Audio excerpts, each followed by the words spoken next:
kami ngayon sa Niagara on the Lake. Niagara on the Lake para mag-wine tasting tour.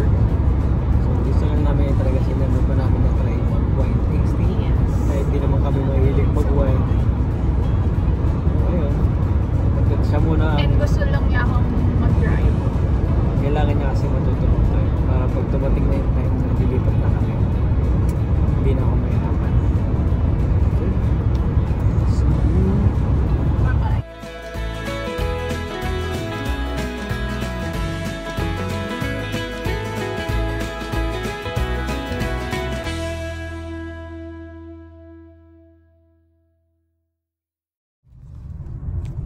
Palag. Isang oras pa? Isang oras pa daw siya magdadrive. Parang may katulong ako sa pagdadrive dito. Yung pangalan ng ano? Nung pupuntahan natin na? Konzelman. Konzel? Konzel. K.O. Konzelman? Konzelman Winery. Pupuntahan namin guys. Magkano yun? 30 something dollars siya. Tour lang ata yun. Tour lang and konting wine tasting. Meron kasing may mga choice din yung para exclusive na 1 hour lang yan. Exclusive na wine tasting. Parang nasa 70, 79, parang gano'n, $78. May kasamang food yun. Yung parang sit down ano talaga, wine tasting. Hindi naman namin alam yung mga yun. May mga cheese and such. Gusto lang namin matry yung winery dito. So lukuyan. Traffic. Traffic dito. Still have 53 minutes to go. Enjoy lang sa pagdadrive.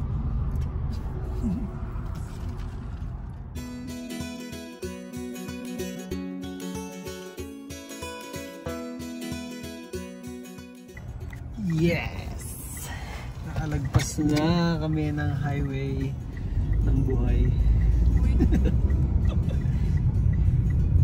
Mga 15 minutes away na lang kami dun sa winery na pupuntahan namin. Ay! Namali siya.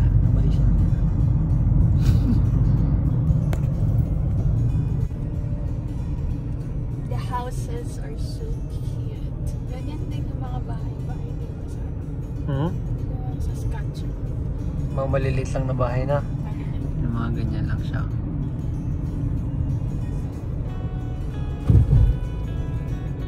Dad, how was the driving in the highway? Kapagod. I'm tired. Pagod siya mag-drive kasi first time niya mag-drive dito ng more than 1 hour. More than 30 minutes. Hoy! Hindi nagda-drive na more than 30 minutes. 15 minutes na. 15-20 minutes. Galit pa. Galit pa siya. Summer na oh. Summer. Dami nang naliligong mga batang igit. Love, how was your driving? Narating din tayo sa wakas. Pasok muna kami sa winery guys. Ano eh.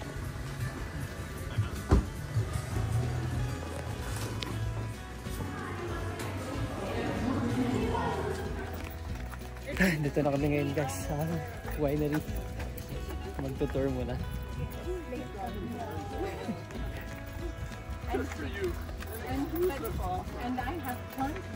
Yung mga kasama namin, yung mga tropa namin yan.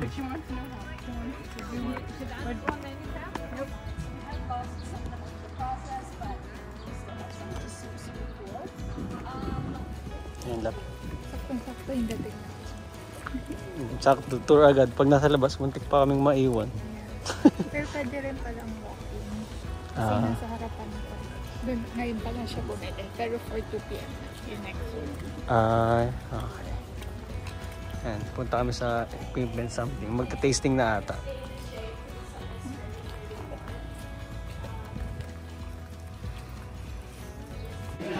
No. How was the tour so far? Interesting. Ha? Interesting. What? Nakikinig ka ba? Sabi nila, from Germany. Start sa Confident. Yung may-ari ng vineyard na ito na.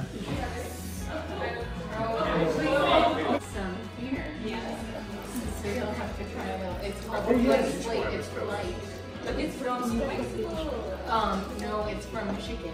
It's Kalamazoo. Okay. Alright. Yeah. Oh yeah, this could be very good as a sangria. Yeah. Try it out.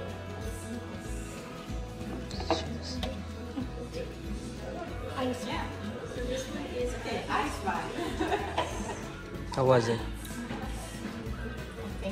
It's better? Nag-enjoy ka ba sa wine tour? Lapit na ako. Hmm? 4 lang na-try namin. Hindi ko alam kung anong mga pangalaman. But the first one, parang wine. Kaya anong pinaka nagustuhan mo? Yung peach na. Kasi yung ice wine parang sobrang tamis na. Sipping wine lang daw. Pero nung sinabi ng sipping wine, pinutang. Kaya pala sobrang tamis. So yung peach wine talaga ito na nagustuhan namin kasi sakto siya. Parang pang ano no? Pang inuman ganun.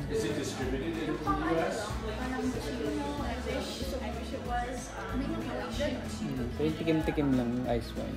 Hindi siya matapang yung ano, yung aftertaste.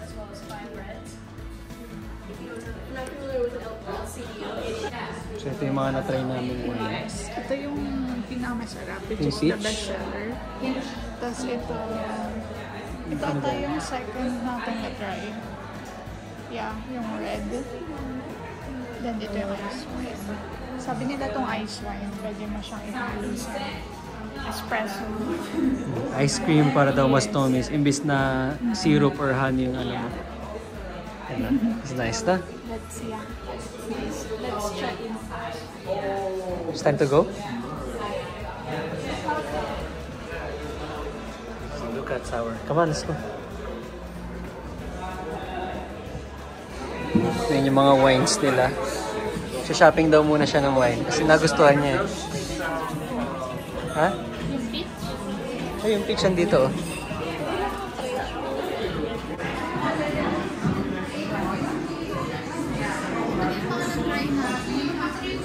Sino ko to isa? Yan atay.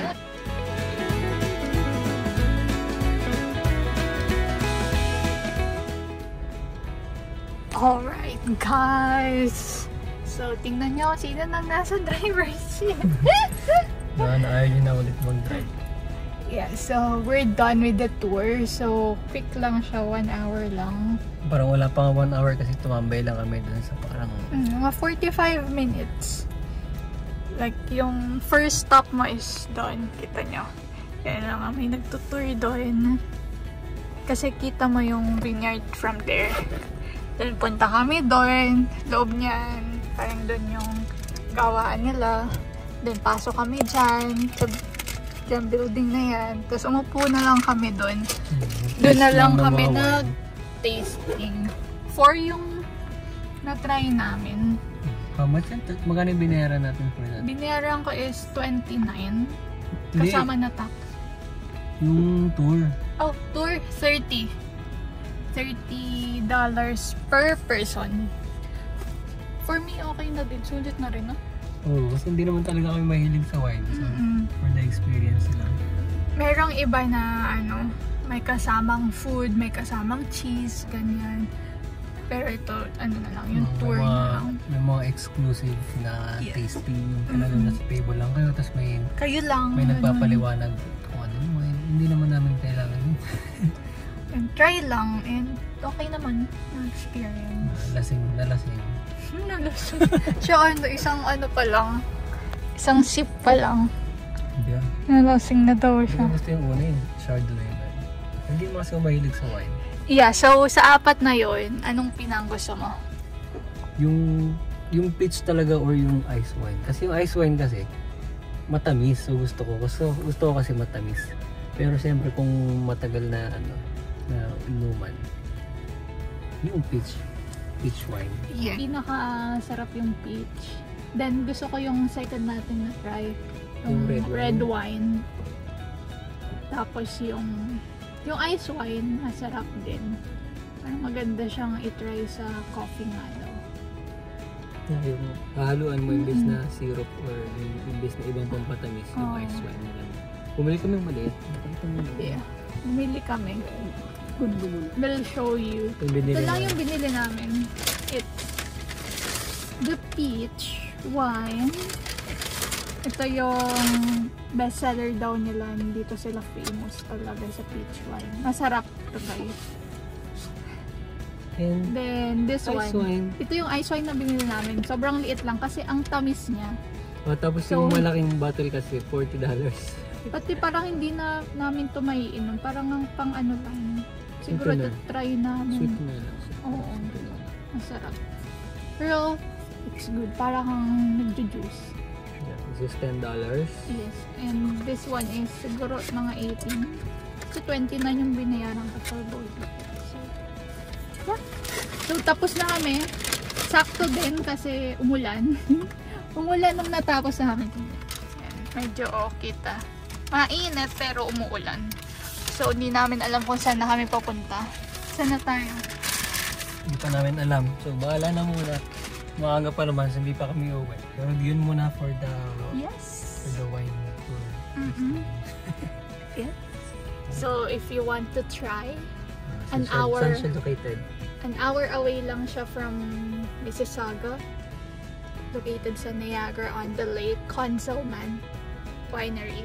Konzell man. Yun. Try nyo rin kung gusto nyo. For the experience. Okay. Bye. Thank you for watching. Nag-enjoy kayo sa munting vlog namin dito sa winery. Vlog-vlogan lang. Thank you guys. Bye-bye.